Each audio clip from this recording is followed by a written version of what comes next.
Hey, hello, and welcome to the Event Marketers Toolbox. I hope everybody's having a great day out there. I am Chris Dunn. I am with Blue Hive Exhibits. I am also in Las Vegas for a show. I snuck away to my hotel room to make things happen here, but I'm joined by my coworker and co-host, Dana Esposito. Hey, Dana, how's it going? Hey, Chris. Sorry I called you so early to wake you up and make you work. That's okay. It's part of the travel package. So, hi, I'm Dana Esposito. I'm the EVP of Strategy at Blue Hive, long background of exhibit design, corporate leadership, and creative leadership. And we get to talk to today Jim Obermeyer, who's the Vice President of Bray Leino Events. So, Jim, can you introduce yourself and give us a little bit of background bio? Yes, absolutely. Thank you for having me here. I really appreciate it. Um, I am with Bray Leino Events based in the UK. We are a live events and exhibition company that works with partners here in the US to basically handle your clients' work anywhere outside of this country. So we are a global company. We're based in the UK. We have offices in Singapore and Abu Dhabi, and we can work pretty much anywhere. I have been in the industry for, I hate to say this, almost 45 years, and did my first trade show in 1981. So yeah, we've seen a little bit. I own my own company for 15 years as well. So Excellent. That is amazing. We're the three of us we're over 100 years of experience right here. So we're going to say some, Shut I'm your going mouth, Chris. to say some wicked smart stuff. I yes, get to be the young one on this call, though. That doesn't Yes. always happen. Not always, not always. Well, this is awesome, Jim. Thank you so much for joining us. We're going to talk sustainability today, and this is a piece, a conversation that you know has been happening on the in our industry for a long time. No one's really come up with the magic bullet. There is no really easy answer to this, but we're going to dive in and we're going to talk a little bit about your involvement with the EDPA, what you're doing, and how you guys are kind of what the vision is to kind of move this forward. So before I do that, before we get into the meat and potatoes of the event, what I want to do is talk a little bit about our sponsorship. So here on the Event Marketers Toolbox, we have two sponsors. One is Blue Hive Exhibits. This is the company that Dana and I work for. Every week I think about, like, what do I want to say about Blue Hive? Like, who are we and what do we do? So Blue Hive is a creative agency. We feel like we're in that right size to help a lot of different exhibitor types. We're about 100 people strong. We're bigger than a boutique. We have a lot more resources, yet at the same time, we're not so big that you're going to become a number and you're just going to become, just a number on a spreadsheet. We have a great creative team led by Dana. We have East Coast and West Coast production storage. So we help our clients really kind of manage their entire exhibit programs across North America and as Jim had mentioned, also globally.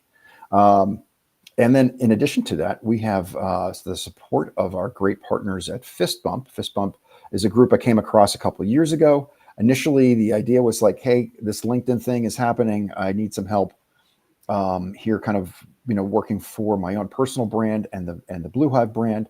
And what that led to was conversations about being thought leaders, being out in front of people and top of mind. And the idea of this podcast was kind of born in those conversations.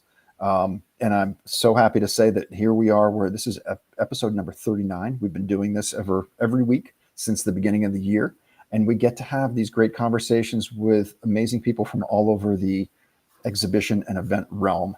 And, folks like Jim, who's going to share what he's been working on, what the team's been working on with sustainability. So what our goals are, what we're trying to do is build a community of like-minded event people who are, trying to get out in front of things. We're sharing ideas. This is not just, an ad for any particular brand. It's really, creating conversations across the board, important conversations that kind of need to happen and can move the needle. So with that, I'll end my babble and I'll kick it over to Dana to start the questions with Jim. Sure. So, Jim, obviously we're talking about sustainability. Can you tell us and our audience why sustainability matters now? That's an interesting question now. It has mattered. It does matter. It will continue to matter. But I think, what seems to be happening right now in this industry is coming out of the pandemic. We've started to focus a lot more on sustainability. Some of that's driven by our clients, our corporate marketers that are pushing that. But a lot of it's driven by just the energy in this industry saying, guys, we need to do something here. We can't just be passive about this. So, and I think that's what's building the energy now. Mm-hmm. So do you see a growing pressure for event organizers to adopt measurable and sustainable practices? Oh yes, I mean, and it starts with the venue, the show owner, the show organizer. I mean, it works its way, through all parts of our industry. Mm-hmm. So. Chris? Jim, as mentioned, you are part of a group, part of the EDPA. So EDPA is Exhibit Designers and Producers Association. I have been to a number of events offered by not only the EDPA national, but also EDPA local. And I know Dana's very active in that group as well. Can you tell us, I guess, a little bit about this group that's kind of come together?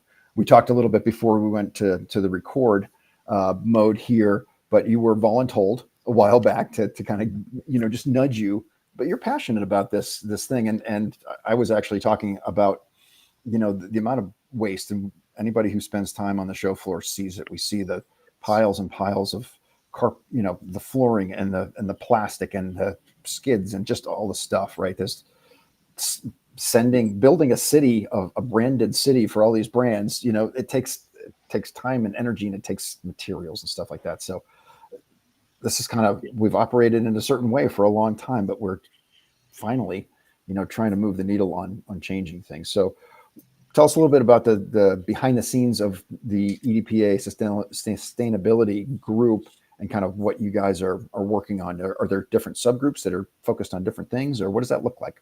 Yeah, so a little bit of history. The EDPA's Sustainability Committee started in 2018. There were, I think, 3 members on the committee, and they had started the process of saying, guys, we need to address this in this industry. Of course, then 2020 hits, pandemic hits, and things shut down. The sustainability team shut down. And then we kind of restarted it, I would say, 2022, 2023. It's like, guys, we can't ignore this. And that's when I got involved in it. I'm on the EDPA board, so I was, yes, voluntold, but it was not a problem. So what's interesting to me, though, we started that with 2 or 3 people. We are now a couple of years later. This committee has, the last time I looked, and I do keep track of committee members, the last time I looked, 28 members on this committee. Mm-hmm. And I will say that when we have a monthly meeting every, a full team meeting every month, and the bulk of those people are on that call every time. I mean, this is a very passionate group of people. And there are subgroups. There are people that are focused on the guidelines document, which I know we'll dive into in a little bit. But there's also people focused on just promoting sustainability within our industry. There's people, we've created a new video, we've updated our website. We're just trying to get the word out about sustainability and get this and beyond. Yes, this committee is the EDPA and ESCA, the Service Contractors Association. There are ESCA members and EDPA members on this committee. But it's not just about this segment, it's about the entire industry. Mm-hmm.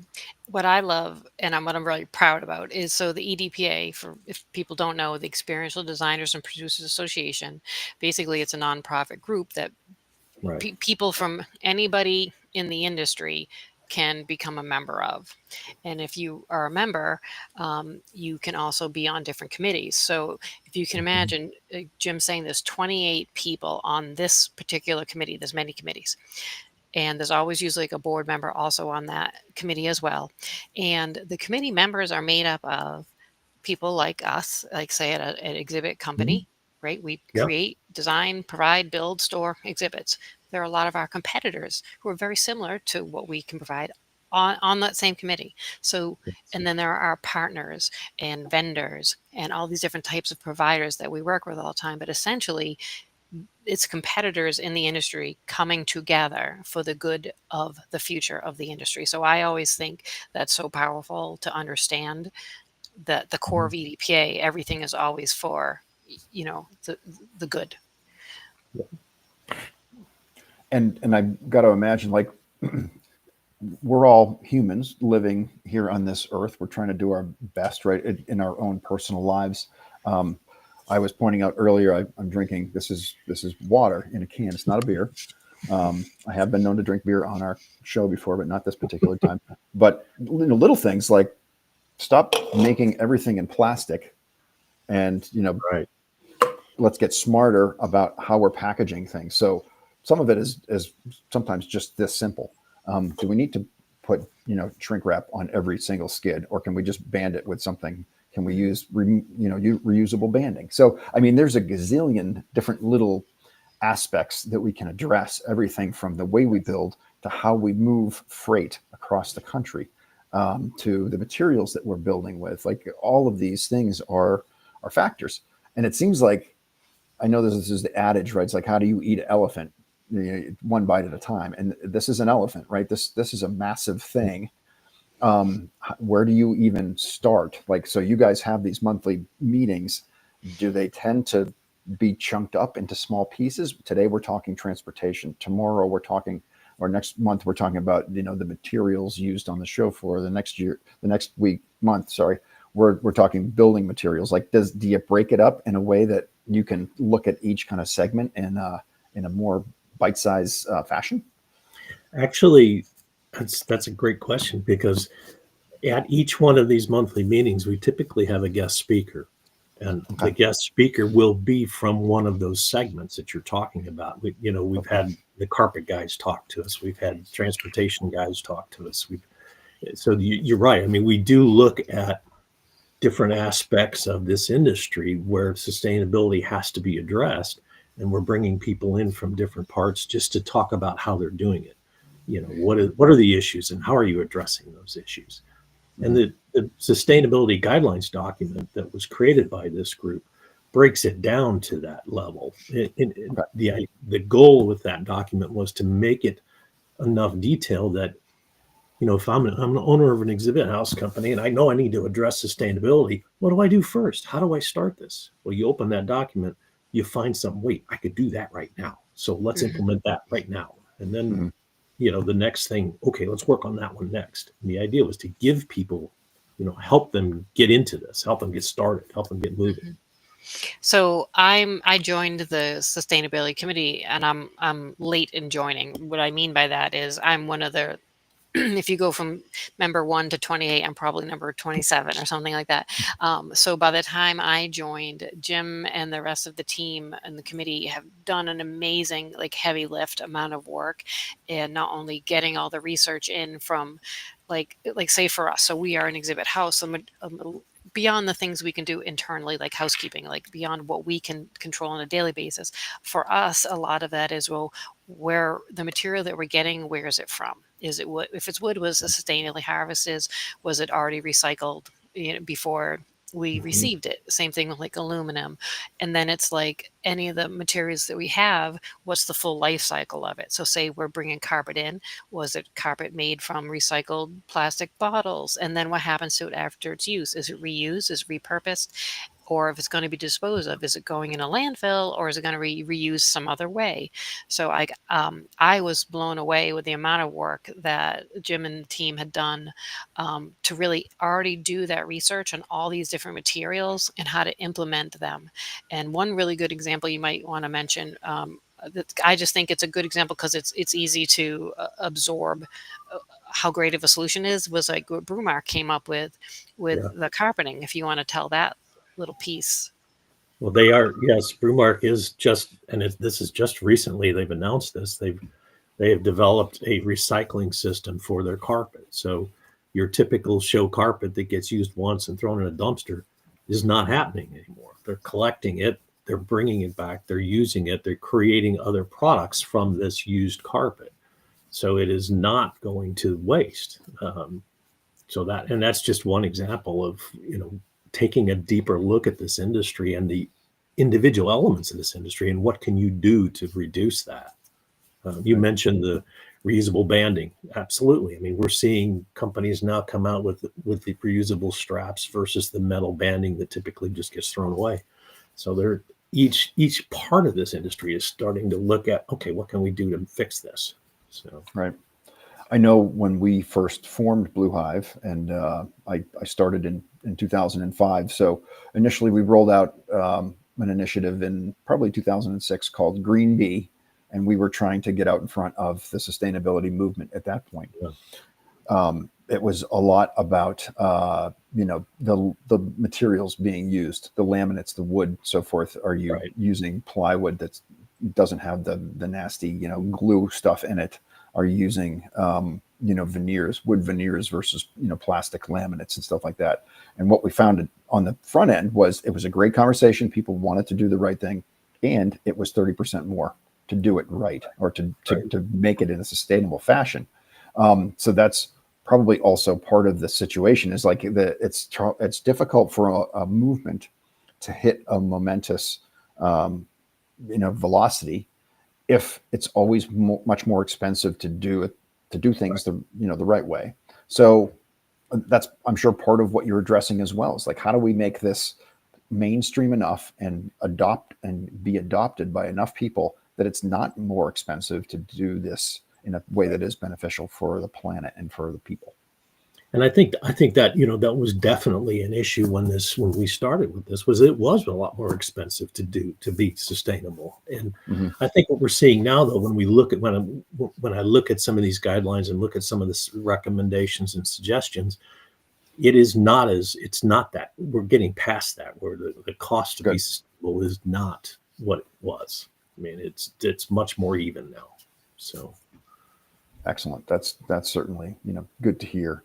And I'm glad we kind of looked at or shining the light on some of those little details.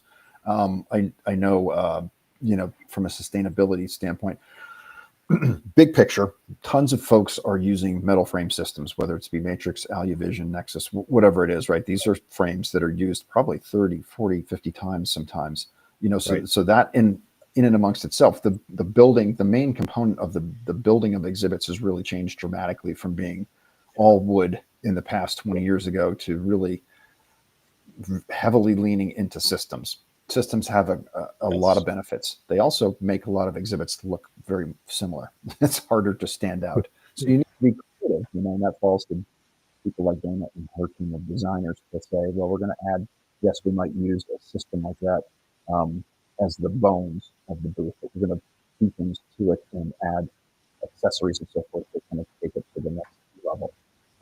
But when we think about, the common processes or materials that are being used, like metal frame systems, and then covering those with fabrics as opposed to covering wood with laminates that require glue. I mean, there's a lot of things that are inherent in the way the business works now that I think are certainly a giant step forward from probably where we were.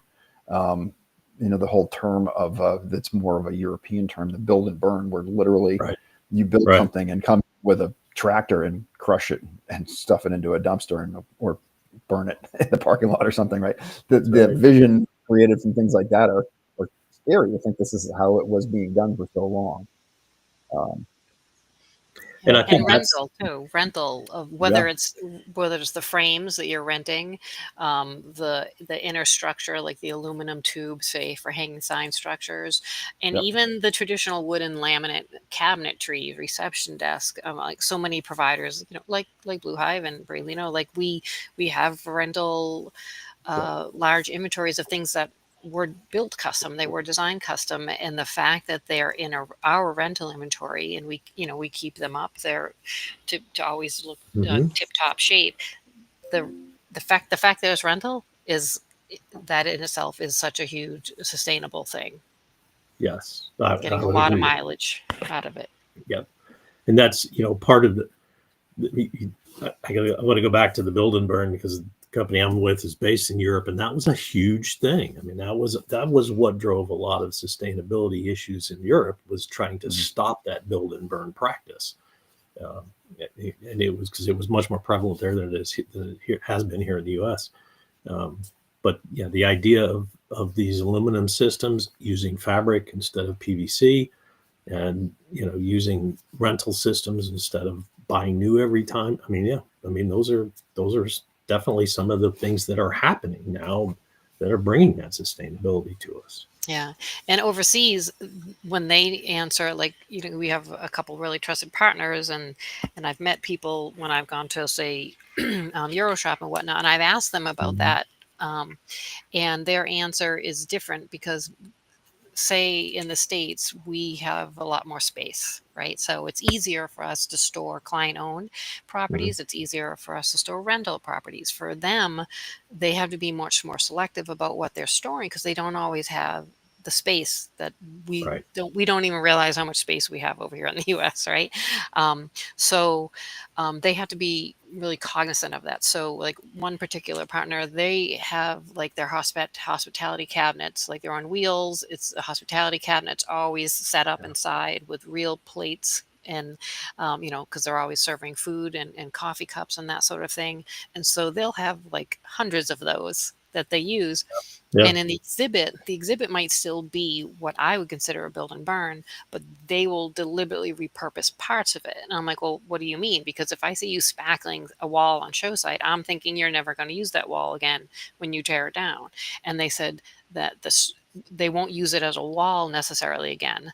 Depending on the exhibit, they pick and choose what they're able to repurpose. So it once might be a wall, but the next time that piece is used, they've ripped it on like a saw, and they're able to use it as the base of, like, inside of a raised floor, like the ties. I'm not, you know what I'm talking about. So you might not see it. So it doesn't matter that it doesn't look beautiful because it's purely structural at that point. Where here in the States, we're going to approach sustainability differently because we have the luxury of space. So we're going to do a lot more rental. We're going to clients, and when they own things, we're going to store those for them. We can have a ton of aluminum frame systems, or whatever, whatever system of your choice is. We have all that. So just the reuse alone is such a huge encompassing element to the sustainable portion, that when we then take into the elements that, like, Jim and the Sustainability Committee attack for us, like flooring and, visqueen and, just all the other things that we can't control as much, right? Because we're getting it in from someplace else as part of the whole exhibit. That makes a huge difference. And I remember the Sustainability Committee, they were really driving this because we wanted to get ahead of it. Yes, it's the right thing to do. Yep. But we wanted to get ahead of it because we know at some point the government and other entities are going to be like, look, we want to look at this industry. We know it's a necessary industry and it's purposeful and it needs to exist, but maybe we need to look at it and we're going to put restrictions on it. And we're like, no. We'd rather do that ahead of the game, because although we're not making laws, we're making guidelines, and we're already doing all that research. So the Sustainability Committee, the document that Jim and his team has put together, is amazing because they've literally already solved a lot of things in the positive way that someone in the industry would do it, versus someone outside of the industry just slapping like a blanket, do this or you can't do this anymore. We've already solved any of the ramifications that, it's different when you're building a house because you've already lived, you know what you need, right? Like, I'm not a restaurant designer. I used to work in restaurants, so I could at least probably design a restaurant because I know what they functionally need. I know what they can't get away without, versus if I had never worked in a restaurant, I'm like, I'm going to design a restaurant. I'm not going to be successful at that. So the committee has really put so much intelligent problem solving ahead of the game, which is, I was just so impressed when I saw the document.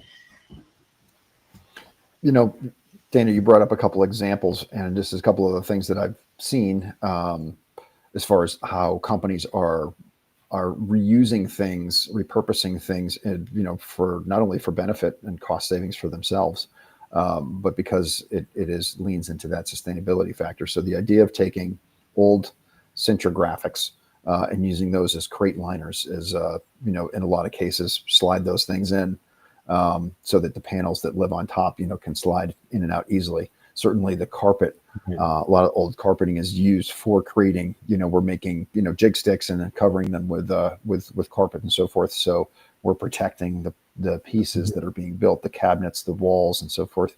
And then the idea of, and I've seen a lot of folks or, some exhibit companies do this great, is take old fabric graphics and turn those graphics into bags to protect furniture or to, protect other parts and pieces. So just the fact that this movement is existing, I think by nature, exhibit companies are creative groups, right? So just turning our attention to the fact of like, we're generating all this stuff, all this, things that are potentially wasteful. How do we potentially utilize more of them, and do the right thing with those? Mm-hmm. Yeah. Also, and I've worked at a couple different companies now, and what I've seen also is like there are things that we control, things that we can't, right? We control what comes in, we control sometimes what happens afterwards. If there are options of what it can, if it only can go to the trash, then there's not a lot that we can do other than like, okay, let's be smart. Let's use it to jig, when we're jigging a crate or that sort of thing. But now that it's become big enough and the sustainability team has pulled in so many partners or vendors, now it's much easier and streamlined to be sustainable because you don't have to try so hard. Like where the material comes from, you can task your partners and vendors and say, hey, I'm going to buy this stuff from you, but I need to know, what have you already tasked yourself with for it to be sustainable in some way? Is it where it came from? Or is it where it goes? Like what's the full life cycle, right? And I've also seen exhibit companies, deliberately have specific bins for their scrap, right? But where does that go? Right? Where does the wood scrap go? Where does the Sintra go? Where does the aluminum go? And some of the elements in the document help outline some of that stuff that you can think about as an exhibit designer and builder too. Yeah. Like what are the resources at your hand for materials to go to? And one of the things that we've done when we started this was, you mentioned the dumpsters and where does this one go? Where does that one go? I mean, we literally found companies out there that were not even aware of this industry, but they were aluminum recyclers, for instance, or they were, PVC recyclers, but they didn't even know this industry existed. So now all of a sudden they're looking at this going, oh my God, look at all this raw material we can collect and reuse. So that's one of the things the document did, was kind of bring some of that to our attention, that this is something we can do. Jim, Absolutely. Is the document, all that work that you guys, is that available for EDPA company members only? Like how is that happening? It is, well, it was initially released to EDPA members and ESCA members. And it is now available to anyone that wants to look at it. There is a version 2 that we are close to releasing. And basically what we did was we sent the first version to our EDPA membership. We sent them a survey and said, guys, tell us what you think of this document. Was this useful? Is it something you could use? Is there something, did we miss? What do we need to look at? And we've gotten some good response back on that. We've also looked at it and said, we gave them all these ideas. Let's put some kind of scoring, so that you can say, well, I've done that, I've done this, I've done that. Right. So there is a version 2. It is not ready for release yet, but it is close. That will just build on what we've started with. Right. And that's the other part of this, frankly, is we've got to coordinate this with other parts of our industry. Yes, ESCA and EDPA are doing this. What about the venue managers? What about show organizers? What about the other aspects of our industry that are not covered by EDPA and ESCA? So, right, and that's really a big part of it right now, because if I'm looking at it, you've got the IFES, you've got all these other organizations that are addressing sustainability now. Well, what we don't need is 8 different documents that all say all different things. We need to get this coordinated. So, right. So, if someone in the audience doesn't know what ESCA is, can you explain that? ESCA is the Exhibit Service Contractors Association. whereas EDPA is exhibit designers and producers. So ESCA is, the freight companies, the carpet companies, the labor companies, whereas EDPA is the exhibit designers and builders. So, and same question for IFES, if people don't know what IFES is. I think IFES is more of it's an international federation of exhibits. And so it is a global association that we are trying to coordinate with as well. Gotcha. And I know, us as an industry trying to do this for a benefit is one thing. We're also being pushed by our clients. Like almost every RFP that comes in nowadays has a note in there about like, tell us what your sustainability, initiatives look like. So that's a good thing too, right? Without that push from the folks who are ultimately going to hire us and pay us, our incentive is lessened. But if it's got to be part of the process, and to just kind of put a bow on that particular piece, it doesn't all fall, to the exhibit company or the manufacturer, or us as a manufacturer that is buying things and then turning around and manufacturing. We look at our vendors as and suppliers, as Dana had said, the folks who are making the fabric. Guys, tell me about this fabric. What's the percentage of recycled materials that are in the fabric? So just by purchasing certain products, we're participating in that process of improving the sustainability within the industry. Tell me about this aluminum, 50% recycled. Okay, that's great. I think my sneakers, all the sneakers across the board now have recycled plastic bottles that are a main component of how they're doing it. So, I mean, as much as we're generating a ton of crap and not doing good things with it, like there are a lot of efforts out there to make things better. And I think obviously the more we bang the drum on it, the more and the more creativity and researchers and so forth who get involved in this thing, that I think the more solutions that are going to come about, which is great. And that's kind of that steers towards that what you just mentioned, that statement, Jim, about like we can't have 8 different groups siloed working on their own initiatives. Like we got to bring the bigger team together to get the benefit of the overall group. And I'm sure there'll be some bickering about like, well, this is the right way to do it, or that's the right way to do it. But I think the benefits that can come from a group like that would far outweigh the negatives. Yeah. And there are specifics for each area. The venue managers have very specific things for their venues. For instance, the exhibit designers and producers have very specific things about how we design and produce. So there are specifics for each group, but we also want to look at the overall picture of this industry and how can we make sure that we're coordinating all this sustainability efforts. Absolutely. So we do have a question or a comment in here. It's from, unfortunately, I'm not seeing who this is. It just says LinkedIn user. So let us know who you are. But excellent conversation today. Very excited to hear about the Brewmark initiative. Hopefully acrylic countertops and LED edge-lit accents will be another focus in the near future. So yeah, a lot of cool stuff is unfortunately also wasteful at the same time, or could be, but like, how do we make the most of things like that?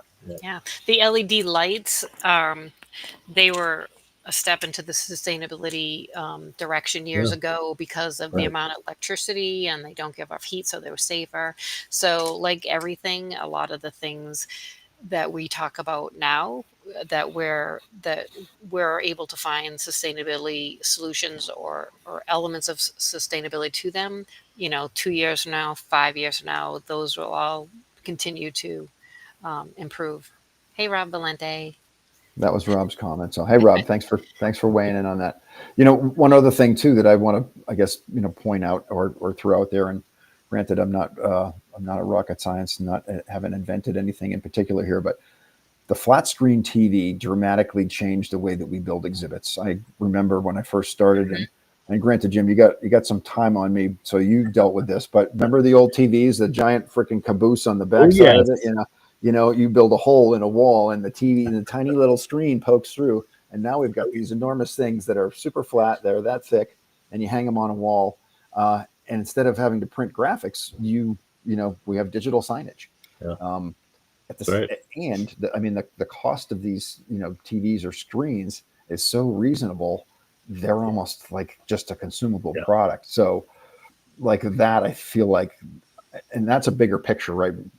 There's millions of TVs all over the world, well beyond what we use in our industry. But as a whole, making sure that when we do recycle through flat screens and things like that, making sure those are getting into the right place, right? I think about my town runs an electronics recycling day once a year. Well, I can't make a giant pile of TVs and wait once a year, right? So again, finding those companies that are out there that are recycling, that are pulling the precious metals and the things that are of value in old or broken TVs and stuff, and just making sure we're disposing of that stuff in a proper way, and not just building a big pile to put in the earth. Yeah, absolutely.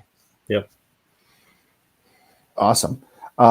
We are at about 35 minutes. We've got another 10 or 15 or so of questions. If folks are out there in the audience, and there's definitely some folks who are checking in, for whatever reason, I'm not seeing names, but feel free to drop in any comments or thoughts that you might be having, questions about sustainability.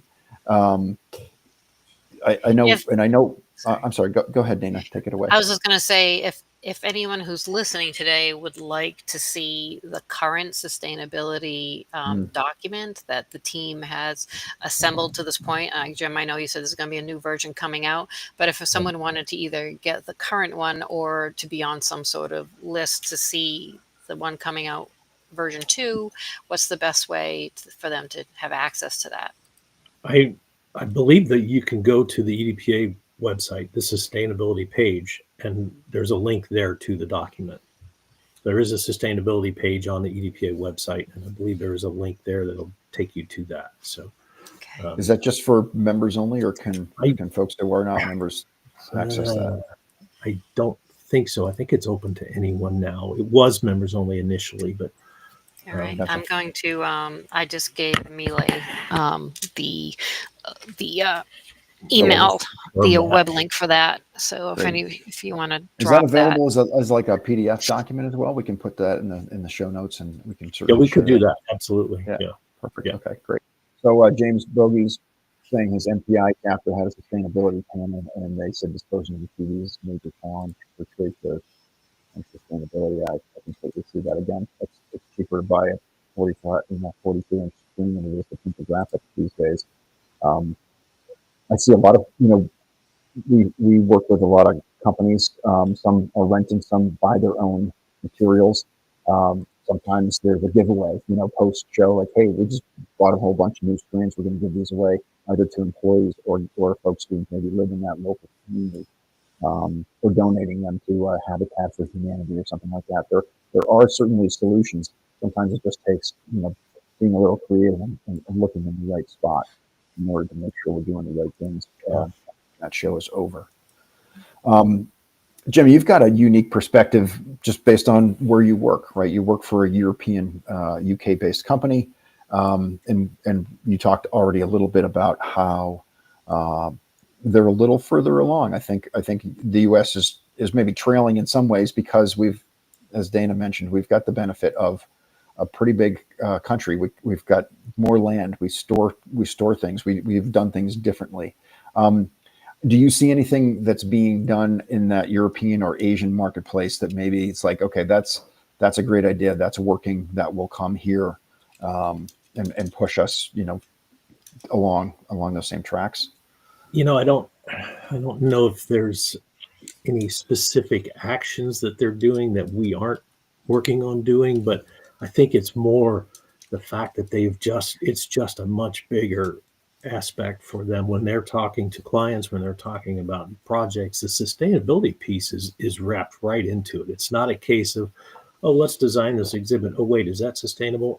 No, they're starting with sustainability from the very beginning. And it's, how do we create this? How do we make this work? How do we operate this event and make it sustainable?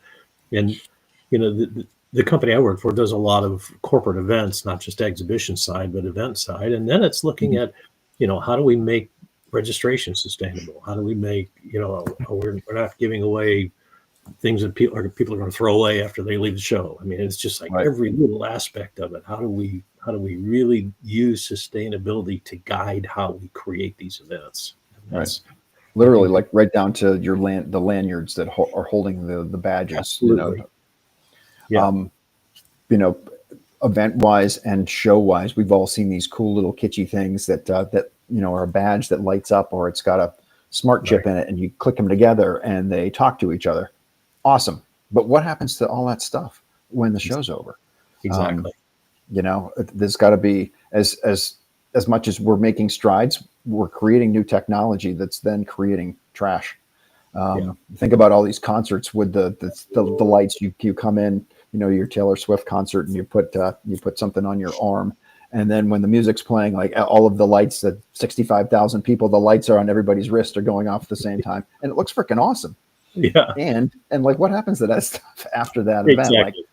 Exactly. So we're making strides, and we're also losing ground at the same time, I think. Yeah.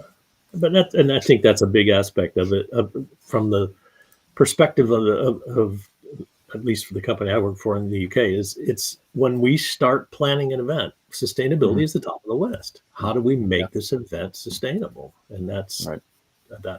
I think, and here in the US, we're headed that direction. We're definitely going that direction. We may not be there yet, but we're going that direction. I mean, you look at this industry and the amount of effort that the different associations in this industry have put into sustainability. I mean, it's definitely going to be there. So. Excellent. Well, it's good to hear that we're kind of, heading in the right direction. It can be overwhelming, and it's such a big task, but we're not going to fix it overnight. We got 13,500 shows ish just in the U.S. alone, right? It's an awful lot of events. That's an awful lot of waste that's being generated. But if we can get 1% better, every couple of weeks, every month, or something like that, we're going in the right direction. Milay, can you put the link that I sent you in our private chat? Can you go ahead and put that over there in the public chat? Because if people go to that link, it takes you directly to the sustainability page, and you can download the sustainability guide as a PDF right from there. It's too large of a PDF to email, but you can download it there. Oh, perfect. Awesome. And James was saying he said those light up wristbands for the Lumineers at Fenway. So fellow Bostonian. It's super fun. And the Lumineers are excellent, by the way. If you don't know who the Lumineers are, you should listen. There's got to be something that lights up at a Lumineers concert, because that's what they do. Yeah. Other than your smile. Exactly. All right, cool. Well, we're 42 minutes in here. We've had a great conversation. We always like to kind of leave some tidbits, some nuggets with folks, and we've talked about a lot of stuff. So, Jim, I'm going to put you on the spot here, but if you could, leave a couple of takeaways with, or for the folks who are either here now live or listening in the future on podcasts, and it might be something you've already said, but what do you want to kind of put a bow on as we start the wrap up process here? I think a couple of things. When we first start talking about sustainability, and you look across this industry and everything that it involves, it can be rather intimidating. And you can, as a small company owner, it's, how do I do this? How do I address this? There's so much to do here. Right. And so I think part of the idea with this guidelines document wasn't to overwhelm the reader, but to give them a place to go and say, wait, I can do that piece. I can start there. And I think that's what I would encourage. Just start with something you can start with. Get started on it. And then you finish that and you say, okay, I think I can do this over here too. And really, it's about building yourself into this process. You can't take it on all at once. It's not gonna. It's intimidating. So pick something, start there, build on that, and to the point where now you're deeply involved in it. And the other thing is, work with your partners, work with your suppliers, work with your clients. Talk about this topic. How are you addressing it? I think, Dana, you mentioned it earlier. You're buying raw material. Where are you getting this raw material from? What's that look like? You're talking to your clients and say, how are we going to address sustainability for this exhibit we're designing for you? So I think yeah, it's just, I think you just have to step into it, take this first step, get into it, start building your way into it. Then it'll come naturally, I think. So, Right. and that's The more the case. That's not just for the exhibit designers and builders, but that's for our suppliers. It's for venue managers. It's for show organizers. We've all got to step into it. We've all got to address it. Right. And it's, I mean, let's dial it all the way back to us as consumers. Yeah. How are we going to make a choice on the things that we're buying in our life for homes or whatever, right? When you go to the store and you're looking at a case of plastic bottle water, we're going to continue to buy that, or do you buy, a Brita, or do you buy, Right. metal bottles that are reusable? I've refilled this bottle. So this was in my Renaissance, hotel room. I've refilled it like 7 times already since I've been here. And just little things like that, right? The fill stations that are popping up in hotels and at airports and stuff like that. Like we're making strides. You see so many more people, walking around with, hydro flasks and Odawalas and, all of the different brands that can become a little bit of a statement piece. You're walking around with your Yeti coffee cup and everything, but I mean, there's sustainability that happens when we are doing less throwing away and more, reusing, recycling, and repurposing. Yeah, that's for sure. So cool. Well, this has been an awesome conversation. Really appreciate it, Jim. We had not met prior to this, but it's been really great hearing a little bit about what you're working on and getting to know you a bit better.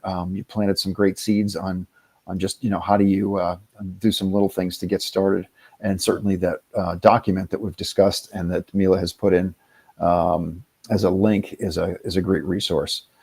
So we'll have that in the show notes as well, so that if you're listening to this or you're listening to us in the future, you'll also know where to kind of go to get that. And again, that's a great jumping off point to give you some ideas on how to get going. Awesome. Well, thank you guys for having me. I really appreciate it. Great opportunity. Yeah, I asked ChatGPT about if you took a look at all of our episodes, what's missing, and sustainability was actually one thing that came up. Mm-hmm. So the robots know, but now they're going to be like, yeah, we've talked about everything. Mm-hmm. If you want to talk to Jim more about Bray Leino, or you want to talk or know more about EDPA, Exhibit Designers and Producers Association, or maybe you're more on the services side, you want to know about ESCA, or you're international, you want to know about IFES, please reach out to Jim. He is very knowledgeable on all three. I could really only talk to you ad nauseum about EDPA because I'm very involved and very passionate about that. And Jim, is that what you recommend people to reach out to you via LinkedIn? Absolutely. That'd be great. I'd be happy to do what I can for you. Yeah, same for me as well. So fantastic. Awesome. All right, guys. Well, tremendous conversation. I look forward to hopefully lots of folks hearing this message in the future. For those folks who have been here in live attendance, and we always get this question. It's like, oh, I couldn't watch the episode. This link stays live. You get to see our smiling faces and our perfectly, chiseled physiques, although really just from the chest up, forever and ever on YouTube and here at this link on LinkedIn. And then the episode gets pushed out into the podcast platforms within a couple of days. So Spotify, Apple Music, like all those things, you get to hear us here on the Toolbox chatting weekly with thought leaders and other folks all around the exhibit and the event realm. So thanks again for stopping by. We appreciate it. Have a great rest of your week, everybody, and happy eventing. So take care. Thanks for joining. Thank you. Be good, everybody. Thanks, Jim.